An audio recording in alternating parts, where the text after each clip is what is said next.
Mesdames, Messieurs, bonsoir. L'informatique au service de tous, mais dans le respect de l'identité humaine, des droits de l'homme, de la vie privée, des libertés publiques et individuelles.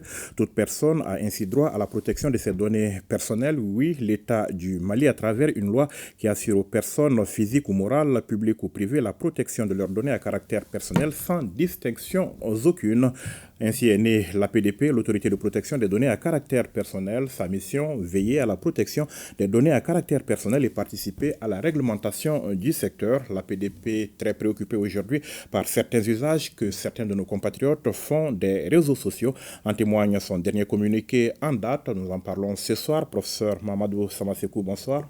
Bonsoir. Vous êtes donc le président de l'APDP. Bienvenue sur le plateau de l'invité de la semaine et merci d'avoir accepté cette invitation. C'est moi qui vous remercie. Votre dernier communiqué en date, je le disais, pointe du doigt une nouvelle pratique sur les réseaux sociaux, celle qui consiste à la mise en scène de personnes à la recherche de partenaires sexuels à leur insu. C'est ce que dit le communiqué. Donc, de quoi est-ce que vous parlez? Merci beaucoup, M. Konaté.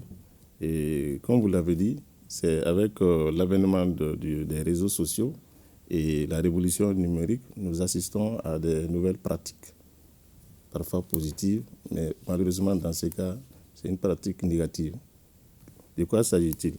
Le plus souvent, vous avez des personnes, généralement des femmes, qui publient leurs images, des vidéos ou des photos et sur leur compte, on va dire, des réseaux sociaux. Et ces cyberdélinquants, donc en fonction de certains critères, sélectionnent une image de la dite personne ou des personnes et donc se comportent comme si en fait cette personne est en recherche de partenaires sexuels, comme on l'a dit, mais rémunérés. Donc c'est comme une sorte de proposition de service charnel. Et il y a généralement deux situations. Soit le cyberdélinquant se passe comme la victime, donc en recherche de partenaires sexuels, soit elle se la présente comme un entremetteur. Dans les deux cas, l'objectif, c'est une extorsion de fonds. Quelle est aujourd'hui l'ampleur de ce phénomène? Est-ce que c'est un phénomène qui est assez répandu? C'est assez répandu et c'est pourquoi nous devrons féliciter et remercier le couple qui a eu le courage de porter l'affaire devant l'autorité. Parce que c'est avec ce genre de plainte qu'on peut saisir le procureur en charge de la lutte contre la cybercriminalité. Donc, nous félicitons également son mari, parce que c'est la dame qui est victime. Donc, elle a eu le courage de le dire à son mari. Et donc, le mari, qui a un esprit ouvert très compréhensif, l'a accompagné et pour faire donc, déposer cette plainte. En fait, c'est un phénomène récurrent qui existe, mais comme vous le savez, dans notre société, si ce genre de phénomène arrive, les victimes se recueillent dans leur coin parce que elles craignent donc les retombées négatives, non seulement le mauvais regard de la société, mais également, généralement comme c'est des dames mariées, et voilà, elles préfèrent se taire en espérant que la personne va bien vouloir désactiver leur image pour que leur mari, leurs proches, leurs enfants, leur belle famille ne le sachent pas. Ou bien elles essaient de gérer à l'amiable avec les cyberdélinquants, ou bien elles ne les connaissent pas du tout? C'est possible que ces cyberdélinquants connaissent la victime, mais pas forcément. Parce que généralement, avec les réseaux sociaux, les gens se connectent les uns aux autres en acceptant simplement les demandes d'amitié. Pas forcément parce qu'on connaît, on n'accepte pas seulement toutes les connaissances. Parfois, juste, on accepte certaines demandes sans connaître les personnes. Donc, la personne peut être une connaissance comme également le contraire. Alors, cette fois-ci, la dame a décidé de porter plainte, c'est ça? Tout à fait. Alors, et si tel n'est pas le cas, est-ce que vous, par exemple, à la PDP, vous pouvez vous autosaisir de situations de ce genre? Et dès lors que nous avons connaissance de la situation, nous pouvons saisir le procureur anti-cybercriminalité. Parce que toutes les infractions en matière de cybercriminalité, c'est lui qui a l'exclusivité, donc la compétence exclusive d'en connaître. Il peut également lui-même s'autosaisir dès lors qu'il a connaissance donc, de cette infraction en ligne. Donc, dès que vous avez connaissance de ce genre d'infraction, même si la personne ne porte pas plainte, vous pouvez saisir le procureur? Tout à fait, mais c'est délicat de le savoir parce que, comme je l'ai dit, la situation est telle que, en fait, vous ne pouvez pas savoir si c'est la personne elle-même ou bien si c'est un cyberdélinquant. Donc, c'est généralement, lorsqu'il y a une plainte, on peut savoir qu'il y a une infraction. Et vous nous informez donc que vous avez décidé de saisir le procureur du pôle anti-cybercriminalité. Tout à fait. Et pour quelle fin? La loi nous a doté de compétences en matière de sanctions, mais c'est des sanctions plutôt administratives et des sanctions on va dire pécuniaires par la condamnation au paiement d'amende. Ce qui ne convient pas dans ce cas. Non, non, du tout. Donc, en ce qui nous concerne, on peut certes plancher là-dessus, mais par rapport aux aspects pénaux, seul le procureur anti-cybercriminalité est compétent pour non seulement, s'il y a lieu, rechercher la victime, le garder en vue, en tout cas sur les voies de droit qu'il faut pour sanctionner la personne. Pour qu'elle réponde de ces actes. Et vous rappelez dans votre communiqué aux utilisateurs des réseaux sociaux que la diffusion et le partage d'images portant atteinte à la vie privée, à la dignité humaine et aux données personnelles sont passibles de sanctions en vertu du code pénal, bien évidemment. Alors, parlez-nous de vos rapports aujourd'hui avec ce pôle spécialisé. Nous avons, de par la loi, nous avons donc des rapports de collaboration. Et donc notre loi, comme on l'a dit tout à l'heure, dès lors que nous sommes au courant d'une infraction en ligne, donc nous avons le devoir donc, de saisir le procureur anti-cybercriminalité, donc qui généralement réagit très bien et qui a toujours reçu nos dossiers avec beaucoup d'intérêt et qui nous a répondu en tout professionnalisme. Et généralement, il nous rend compte de la suite.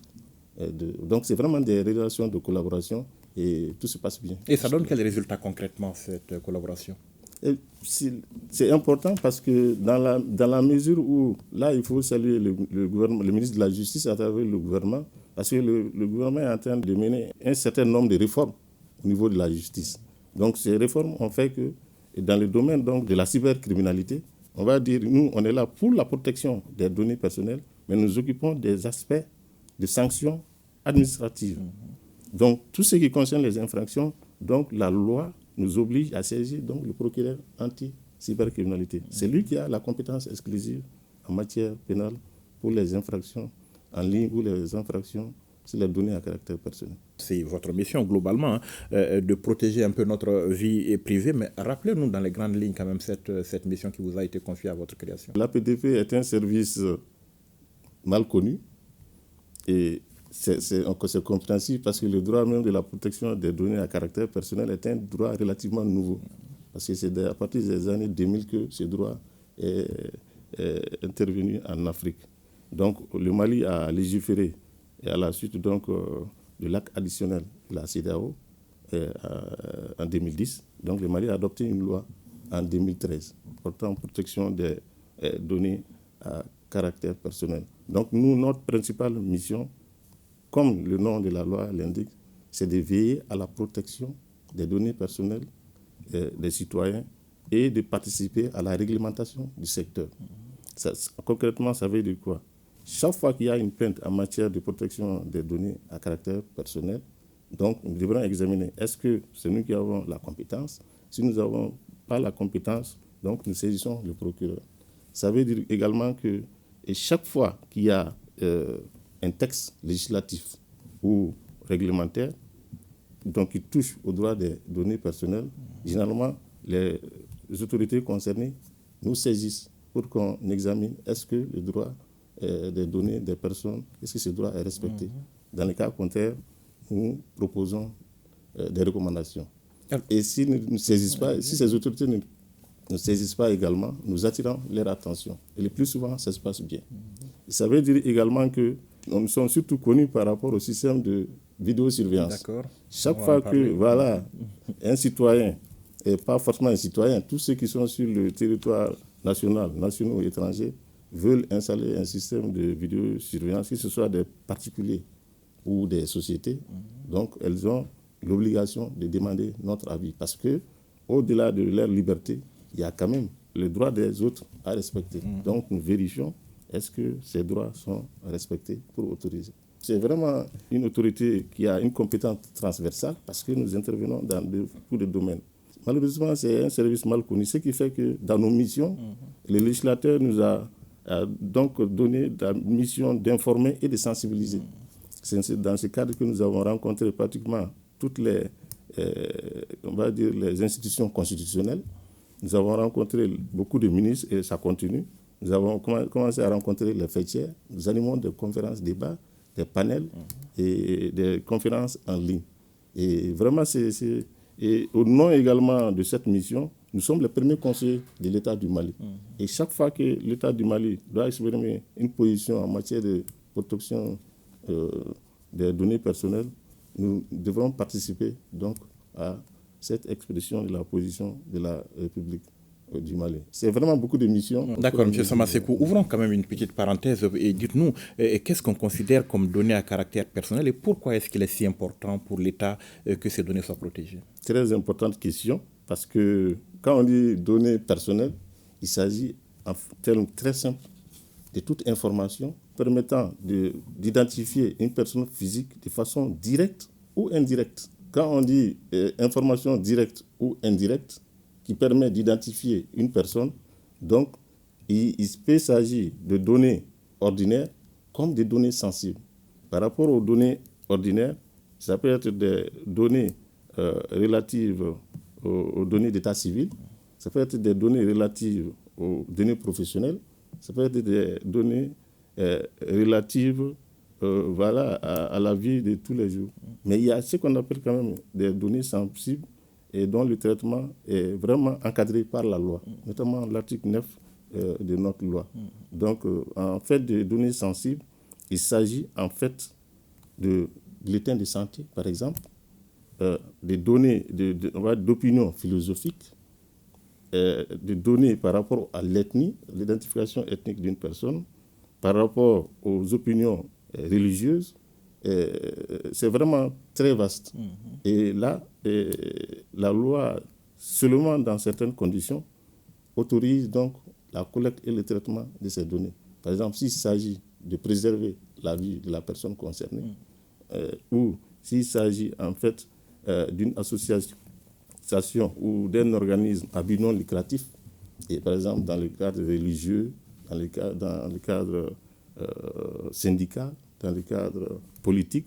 Donc, ces organismes ou ces structures ont besoin de répertorier leurs adhérents. Donc là, c'est autorisé également. Le troisième cas est lorsque la personne, pour faire valoir une demande en justice, a besoin donc que ces données soient, que la justice utilise ces données. L'intérêt pour l'État de les protéger, ces données, c'est quoi? On dit la vie privée, mais au-delà de la vie privée, par exemple, dans le cas des données sensibles, ça touche à certaines données de la personne que si elle n'est pas prête de le partager, ou en tout cas si on ne demande pas son avis, dans certains cas, ça peut lui porter préjudice.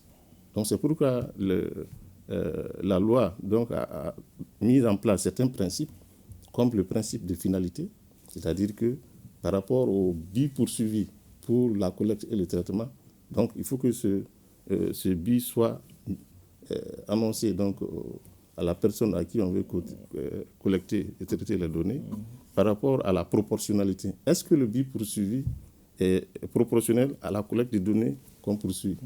Il y a également un principe de durée de conservation limitée dans le temps. Parce que selon que c'est, par exemple, les données, les images de vidéosurveillance, là, selon notre loi, c'est 1 mois. Mais s'il s'agit, par exemple, des infractions en matière économique et financière, là, c'est une directive de l'UEMOA, c'est 10 ans, la durée de conservation. Mais dans tous les cas, la durée de conservation doit être limitée et connue donc, de la personne à qui on va traiter. Il y a également un autre principe, le principe de sécurité et de confidentialité. Donc, quand vous collectez, vous traitez les données d'une personne, vous devrez prendre toutes les mesures nécessaires pour que ces informations ne soient pas détruites de façon, en tout cas protégées, pour qu'elles ne soient pas altérées, pour qu'elles ne soient pas utilisées pour un mauvais usage. Également, il y a un autre principe, le principe de transparence. Donc, avant de collecter une donnée, vous devrez informer la personne et c'est à la personne d'accepter que vous collectez ou non ces données. Donc, toutes ces mesures-là, c'est parce que la personne à qui on collecte des données, donc, dans certains cas, ça peut lui porter préjudice. Parce que, comme on l'a dit, les données personnelles, c'est vraiment vaste. Et selon l'usage, ça peut parfois porter un grave préjudice à la personne, comme on vient de le voir dans le cas qui a fait l'objet du communiqué. Et il y a beaucoup de structures qui en collectent quand même au quotidien, beaucoup de services, beaucoup de structures qui en collectent au quotidien. Tout à fait. Et selon cette loi, depuis 2013, donc toute structure qui collecte les données doit d'abord demander donc l'autorisation de l'APDP. Il va voir donc par rapport aux 5 principes que je viens de dicter si c'est nécessaire ou pas. Et il y a quand même dans certains cas des situations de sécurité publique, de défense et de sécurité publique, où la loi par nécessité, l'État par nécessité peut collecter des données. Mais là également, il faut bien sûr demander l'avis de l'APDP. Alors, M. Samassékou, pour revenir aux réseaux sociaux, donc, vous réitérez votre disponibilité à accompagner les citoyens vers une utilisation responsable du numérique. C'est quoi, selon vous, une utilisation responsable du numérique? Une utilisation responsable, en termes simples, et l'utilisateur donc du numérique doit savoir que la révolution numérique est là pour, en fait, être utile. Bon, être utile, ça dépend des situations dans le cadre professionnel, dans le cadre ludique, mais on doit prendre garde de partager ou d'utiliser des informations d'autrui, dans des informations qui peuvent avoir des conséquences fâcheuses.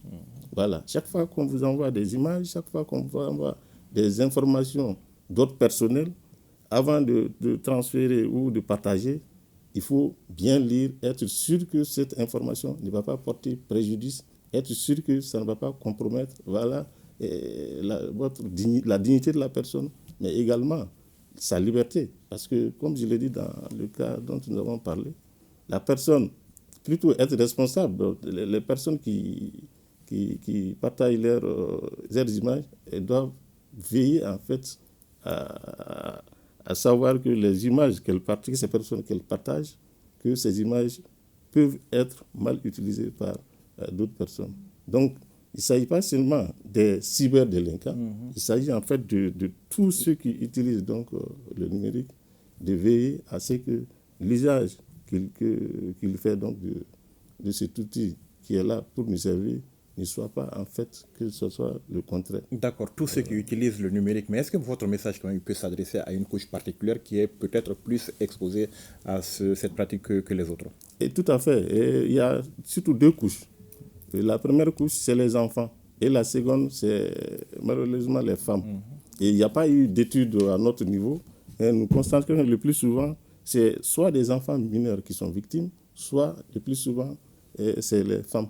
Voilà. Et généralement, c'est ces 2 couches-là qui sont utilisatrices le plus souvent des réseaux sociaux. Donc, par rapport aux enfants, c'est aux parents de veiller, même si ce n'est pas facile de nos jours, mais c'est aux parents quand même de veiller et de protéger les enfants. Par rapport donc aux femmes, et c'est vrai que le plus souvent, c'est par méconnaissance. Donc, c'est un outil d'accès facile, qu'on ait un niveau intellectuel élevé ou pas, tout le monde manipule à souhait. Vous voyez? Donc, mais le plus important pour nous, comme je l'ai dit, c'est nous devons vraiment beaucoup communiquer sur leurs droits, mais également sur leurs obligations, sur les risques que cela peut entraîner pour elles. Est-ce qu'on peut dire que vous ne faites pas aujourd'hui suffisamment en la matière? Et nous, pourtant nous en faisons, mais comme vous l'avez dit, mais ce n'est jamais assez. Parce que généralement, nous communiquons en français, mais nous avons animé déjà avec le ministère de la Femme, le 8 mars tout près, 2024, une conférence débat à Bambara. Avant donc, le ministère de la Femme, avec la CAFO, en Bambara également. Et nous avons eu également avec l'APDF. Donc, toutes ces structures qui sont là pour protéger les femmes, voilà, c'est en Bambara. Mais j'avoue que sur le plan national, à cause du contexte, il y a un effort à faire.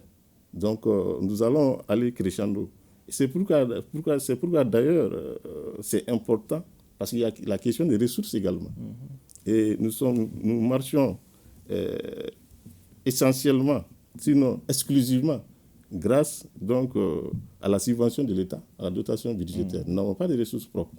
Donc, les ressources, tout le monde sait aujourd'hui, sont limitées et sont orientées vers des objectifs nationaux beaucoup plus importants. Donc, puisqu'il y a notre première force, c'est la volonté politique. Parce que dans la Constitution du 22 juillet 2023, c'est clairement inscrit dans les dispositions de la Constitution, donc la protection des données à caractère personnel. Avant cette Constitution, il s'agissait plutôt donc de la protection des libertés, voilà, et de la vie privée. Ça, c'est une première donne. La deuxième donne, c'est que avec ce projet de décret et également les projets de code qui sont sur la table du CNT, nous avons vraiment cette volonté politique de nous accompagner, mais également de veiller donc à la protection de cette catégorie de droits. Mais maintenant, donc, c'est un travail à long terme. Et nous veillerons vraiment, comme l'indique la disposition de notre texte, à informer, à sensibiliser, à former. Nous parlerons du projet de décret d'un moment à l'autre, mais pour terminer peut-être sur ce sujet, est-ce que vous mettez les réseaux sociaux à contribution dans votre communication, puisque c'est là que les femmes et les enfants y sont finalement? Et tout à fait. Dans la structuration de l'autorité de protection, nous avons une direction de la communication et des relations publiques. Nous avons une page Facebook qui est bien animée. Nous avons des comptes, beaucoup de comptes de réseaux sociaux et nous communiquons beaucoup là-dessus. Et comme je l'ai dit, généralement c'est en français. Il y a quelques communications en bambara et c'est là où il faut vraiment changer pour vraiment axer la communication beaucoup plus, pas seulement en bambara, dans les différentes langues nationales. Et sortir de Bamako au fur et à mesure que la situation le permettrait. Et vous invitez les citoyens à dénoncer aux autorités compétentes les agissements contraires aux bonnes mœurs. C'est un passage obligé aussi? Tout à fait. C'est pourquoi nous félicitons ce couple qui a eu le courage donc, de se déplacer, donc, malgré toutes les conséquences possibles au sein de notre société, pour dire, voilà, porter plainte. C'est ce que nous encourageons. Et c'est ce qui va faire que ça va pas cesser. Les dérives vont diminuer. Et également, la cybercriminalité va un peu baisser. Parce que quoi qu'on fasse aujourd'hui, vraiment, si on fait... c'est vraiment consultable sur le net. De plus en plus, de cybercriminalité, le taux de cybercriminalité augmente en fait, de jour en jour. Parce que c'est facile de se cacher derrière son smartphone, voilà, sa plateforme numérique. Et surtout que la révolution numérique de tous les jours nous donne des surprises, surtout avec l'intelligence artificielle. On peut créer, on peut voilà, monter des visages, des voix. Oui, donc c'est vraiment délicat. Donc, mais chaque fois que les victimes vont porter plainte, donc ça va permettre aux autorités donc, de mener des enquêtes et de prendre des mesures appropriées. Alors parlons de cet autre phénomène qui prend de l'ampleur. Hein. Vous en avez parlé déjà, les dispositifs de vidéosurveillance auxquels beaucoup ont recours. Hein. Sauf que collecter des données à ce niveau-là aussi nécessite une autorisation. Alors est-ce que cela se passe conformément aux règles en vigueur aujourd'hui? Et sinon, qu'est-ce que vous faites pour que cela soit? Merci vraiment pour la question, parce que nous sommes surtout connus pour être une autorité qui est là pour donner des autorisations par rapport au système de vidéosurveillance. Et j'avoue que par rapport au nombre de demandes, les demandes d'autorisation, donc d'installation de ces vidéosurveillances sont les plus élevées. Mais ce n'est pas encore assez parce que peut-être, comme je l'ai dit, par méconnaissance, les gens ne sont pas informés. Mais bon, c'est à nous donc de faire l'effort de sensibiliser, d'informer. Nous sommes sur cette lancée. Mais le constat, c'est quoi? C'est que les gens installent sans autorisation, c'est ça? Ou alors oui. Les deux cas de figure sont possibles. Soit on peut demander au préalable avant d'installer, et on peut installer également ensuite régulariser. La loi permet les deux situations. Mais le plus important, c'est de déclarer à la PDP pour que nos techniciens aillent sur le terrain, vérifie est-ce que les mesures édictées parce que nous avons également, notre loi nous permet également de prendre des mesures réglementaires. Donc nous avons adopté une norme qui encadre les vidéosurveillances sur les lieux privés, également sur les lieux de travail. Donc ce n'est pas seulement les vidéosurveillances à domicile, même au lieu de travail. Donc c'est vraiment encadré. Donc nos experts, nos cadres se déplacent pour aller vérifier est-ce que les installations répondent aux normes si elles sont installées. Dans les cas contraires, donc, donnent des indications pour le respect donc de la vie privée des autres. Alors, est-ce que vous avez déjà entrepris des actions dans ce domaine contre ceux qui ne se conforment pas à la loi? Et tout à fait. Nous avons eu à prendre certaines sanctions contre des structures, aussi bien, surtout des structures privées et également des particuliers. Généralement, soit des voisins, soit des personnes qui sont dans la même cour portent plainte. Et parfois, même c'est des employés voilà, qui portent plainte. Et nos équipes se déplacent pour vérifier. Si c'est conforme, nous demandons donc de désinstaller ces systèmes de vidéosurveillance. Quel est l'appel que vous pouvez lancer par rapport à ce volet vidéosurveillance aujourd'hui? L'appel que nous lançons à tous, c'est vraiment donc de veiller à respecter les normes que nous avons édictées. Et ces normes, comme on l'a dit, soit ces vidéos sont installées, ne sont pas déclarées, donc de venir déclarer pour que nos cadres vérifient la conformité et la légalité par rapport à la vie privée des autres, soit ces caméras ne sont pas installées, donc généralement ils viennent demander notre avis professionnel pour installer. Et comme je l'ai dit, généralement, c'est le plus grand nombre de demandes qu'on a.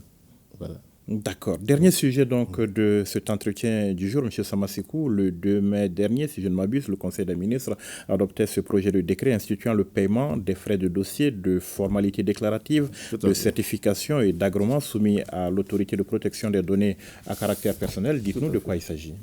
Et comme vous l'avez dit, il s'agit en fait d'un décret pris pour la tarification des services.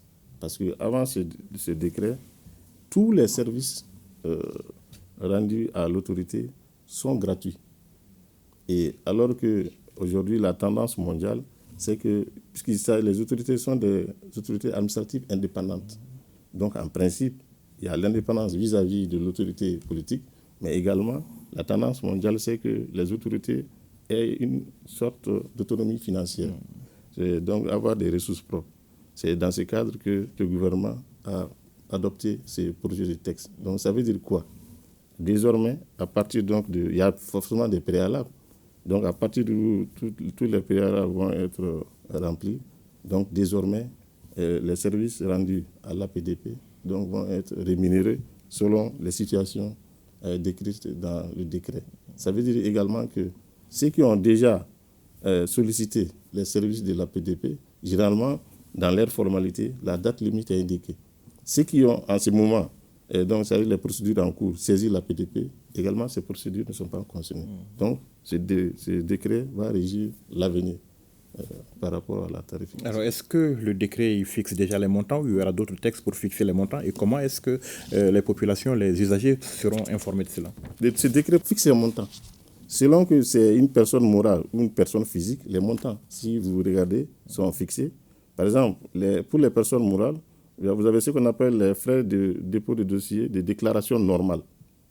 Par exemple, lorsqu'une société vient pour déclarer l'installation d'un système de vidéosurveillance, donc là, les frais voilà, sont indiqués. C'est ça la déclaration normale. Donc si c'est une demande d'autorisation également, là, le montant est indiqué. Maintenant, s'il s'agit de personnes physiques, donc là, le montant est moins élevé par rapport aux personnes morales. Voilà. Et là également, selon la nature, donc déclaration normale, c'est moins élevé et une demande d'autorisation, c'est beaucoup plus élevé. Alors où est-ce qu'on peut prendre connaissance de ces tarifs? Où est-ce que vous les avez publiés? Et comme ça vient d'être publié, et on va les publier sur tous nos réseaux sociaux et on va également communiquer là-dessus. Et d'ailleurs, je vais en profiter pour remercier l'ORTM, le directeur général, et à travers le directeur général, tout le staff de l'ORTM, parce que avec cette émission, cela nous permet déjà de communiquer. Donc nous espérons mettre en place un cadre de collaboration qui nous permettra de communiquer.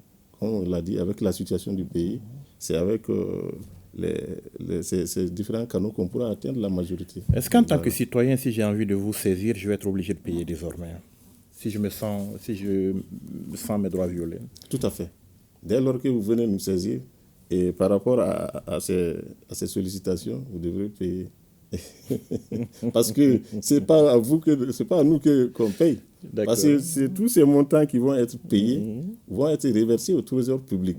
Parce que pour le moment, notre texte ne nous permet pas d'avoir des ressources propres. Donc tous ces montants, grâce à la régie qui va être mise en place, tous ces montants vont être collectés et reversés au Trésor public. C'est quand on aura satisfait, donc quand on aura révisé cette loi, donc il va nous autoriser à avoir un quota. Et là aussi, ce n'est pas la totalité du montant, parce qu'on est un service public. C'est pour, voilà, là, on pourra être autorisé à avoir des ressources. Pour le moment, la totalité est reversée et sera reversée du moins au Trésor public. Alors parlons perspectives pour clore donc cet entretien, les perspectives pour la protection des données à caractère personnel au Mali. Comment est-ce que vous les voyez? Nous sommes très très confiants parce que le plus difficile généralement c'est d'avoir la volonté politique.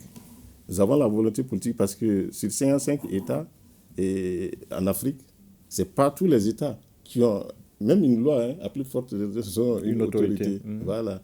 Nous revenons d'une réunion d'une assemblée générale du réseau des autorités de protection des données à caractère personnel à Nairobi et nous sommes 18 États membres donc du réseau africain. C'est pour vous dire que déjà la volonté politique, c'est notre première force. Et également, notre volonté également, grâce à la confiance placée en nous, donc nous en profitons pour remercier les plus hautes autorités. Donc grâce à cette confiance également, grâce à l'expertise du personnel qu'on a trouvé, parce que nous sommes la deuxième, on va dire, cohorte de commissaires. Parce que nous avons un mandat unique de 7 ans. Il y a eu donc un premier groupe de commissaires qui a fait un mandat de 7 ans, donc qui a jeté les bases, et nous sommes le second groupe donc, de commissaires. Donc déjà 7 ans et nous sommes à plus d'1 an. Donc nous allons également remplir notre mission, Inch'Allah, pour que en fait, les droits de tout le monde soient respectés en matière de données personnelles, en tout cas dans la grande majorité, Inch'Allah. Nous vous souhaitons bon vent, Monsieur le Président. C'est moi qui vous remercie. Et nous vous remercions d'avoir répondu à nos questions. Merci beaucoup. Merci, mesdames, messieurs, de nous avoir suivis. Rendez-vous la semaine prochaine pour un autre numéro de l'invité. Bonne suite de programme sur le RTM.